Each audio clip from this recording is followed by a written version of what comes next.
नमस्कार, मैं नियाज खान और आप देख रहे हैं NMF news. Film the Kashmir files के रिलीज होने के बाद कश्मीरी पंडितों के पलायन का मुद्दा गरमाया हुआ है। इस फिल्म ने कश्मीरी पंडितों के दर्द को महसूस कराने का काम किया है और ये एहसास भी कराया है कि जब समाज में किसी समुदाय के ऊपर जुल्म किया जाता है, उसे बेघर कर दिया जाता है तो उन पर क्या बीतती है। एक तरफ अभी कश्मीरी पंडितों के पलायन का मुद्दा पूरी तरह ठंडा भी नहीं हुआ कि दूसरी तरफ पश्चिम बंगाल के बीरभूम से भी पलायन की खबरें सामने आ रही हैं।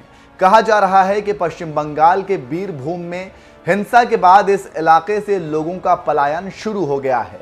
दरअसल पश्चिम बंगाल के बीरभूम जिले में तृणमूल कांग्रेस नेता की हत्या के बाद कथित तौर पर 8 घरों को जलाकर राख कर दिया गया।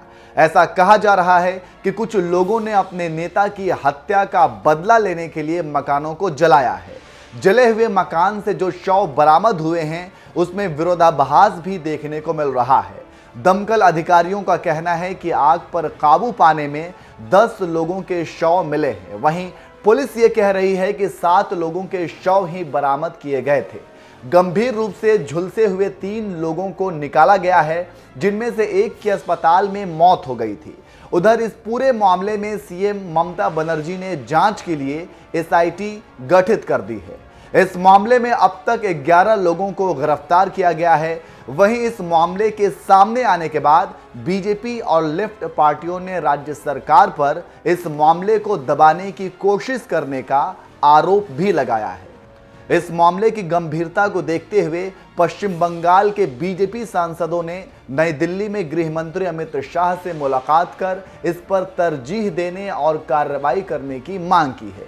उन्होंने बताया है कि गृह मंत्री अमित शाह ने 72 घंटे के अंदर राज्य सरकार से रिपोर्ट मांगी है।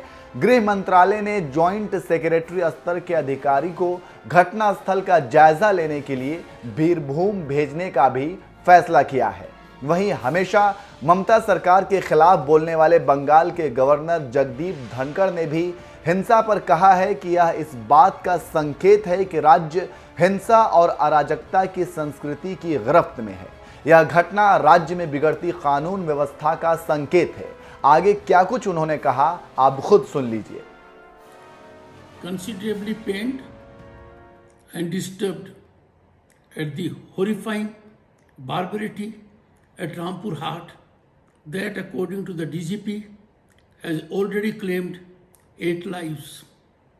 This is indicative of nosediving of law and order in the state.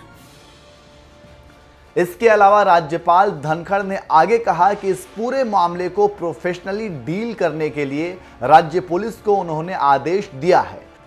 I call upon the police and the government to be vigilant on these aspects, to deal with the matter professionally.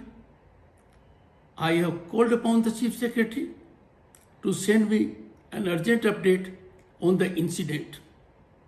This matter makes it very difficult to resist that in the state of West Bengal, human rights are in decimation and rule of law has capsized. इसके अलावा आपको बता दें कि केंद्रीय मंत्री गिरिराज सिंह ने कुछ दिनों पहले पश्चिम बंगाल के मुख्यमंत्री ममता बनर्जी पर हमला बोलते हुए कहा था कि बंगाल अगला कश्मीर होगा। ये बात उन्होंने फिल्म द कश्मीर फाइल्स देखने के बाद कही थी।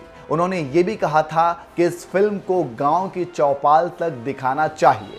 मैं तो कहता हूं कि जिन्होंने बनाया इसे गांव-गांव में दिखाना चाहिए कि देश के हालात कश्मीर से कम नहीं होगा।